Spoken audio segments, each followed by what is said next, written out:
Olá pessoal, esse é o segundo vídeo da leitura do livro de Machado de Assis, Contos.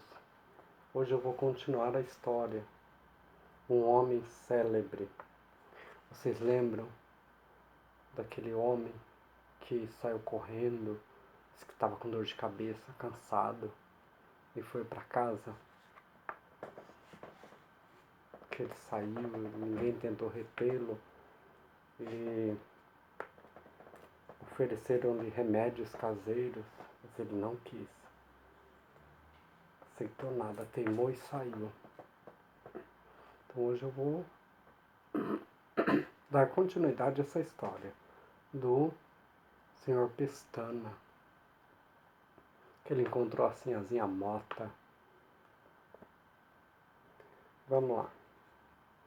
Rua fora caminhou depressa, com medo de que ainda o chamasse. Só afrouxou depois que dobrou a esquina da Rua Formosa. Mas aí mesmo esperavam a sua grande polca festiva, de uma casa modesta. À direita, a poucos metros de distância, saíam as notas da composição do dia, sopradas em clarineta. Dançava-se. Pestana parou alguns instantes, pensou em arrepiar caminho, mas impôs-se a andar. Estugou o passo, atravessou a rua e seguiu pelo lado oposto ao da casa do baile. As notas foram se perdendo ao longe. E o nosso homem, entrou na rua do aterrado onde morava. Já perto de casa, viu vir dois homens, um deles passando rentezinho com Pestana.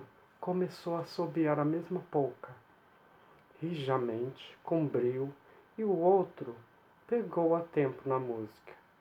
E aí foram os dois abaixo, ruidosos e alegres, enquanto o autor da peça, desesperado, corria a meter-se em casa.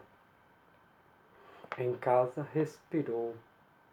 Casa velha, escada velha, um preto velho que o servia e que veio saber se ele queria cear. Não quero nada, bradou Pestana. Faça-me café e vá dormir. Despiu-se, enfiou uma camisola e foi para a sala dos fundos.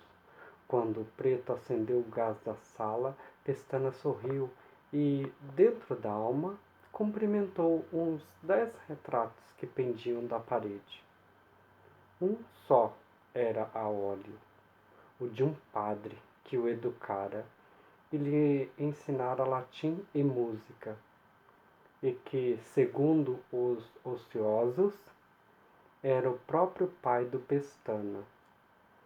Certo é que lhe deixou em herança aquela casa velha e os velhos trastes, ainda do tempo de Dom Pedro I. Compusera alguns motetes o padre. Era douto por músicas, sacra ou profana, cujo gosto incutiu no moço, ou também lhe transmitiu no sangue, se é que tinham razão as bocas vadias, coisa de que não se ocupa a minha história, como ides ver. Os demais retratos eram de compositores clássicos: Cimarosa, Mozart, Beethoven, Gluck, Bach, Schumann e ainda uns 3, alguns gravados, outros litografados, todos mal encaixilhados e de diferentes tamanhos, mas postos ali como santos de uma igreja. O piano era o altar, o evangelho da noite lá estava aberto. Era uma sonata de Beethoven. Veio o café. Pestana engoliu a primeira xícara e sentou-se ao piano. olhou para o retrato de Beethoven e começou a executar a sonata, sem saber de si, desvairado ou absorto, mas com grande perfeição. Repetiu a peça.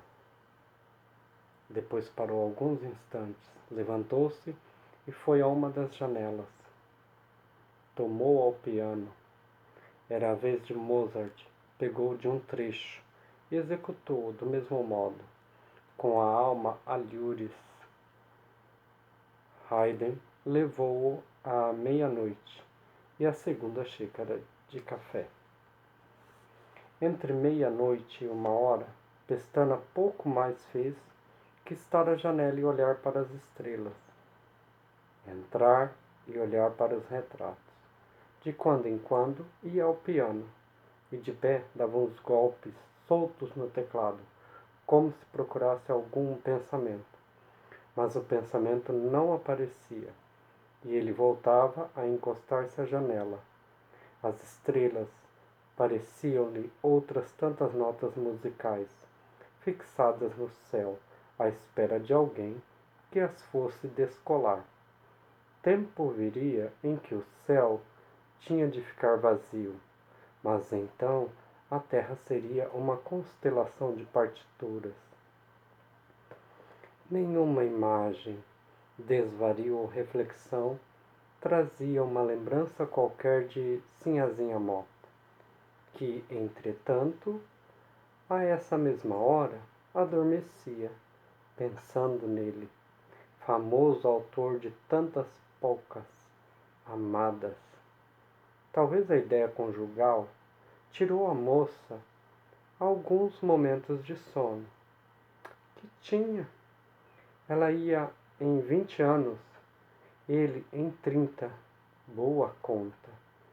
A moça dormia ao som da polca, ouvida de cor, enquanto o autor desta não cuidava nem da polca nem da moça, mas das velhas obras clássicas, interrogando o céu e a noite, rogando aos anjos, em último caso, ao diabo, porque não faria ele uma só que fosse daquelas páginas imortais.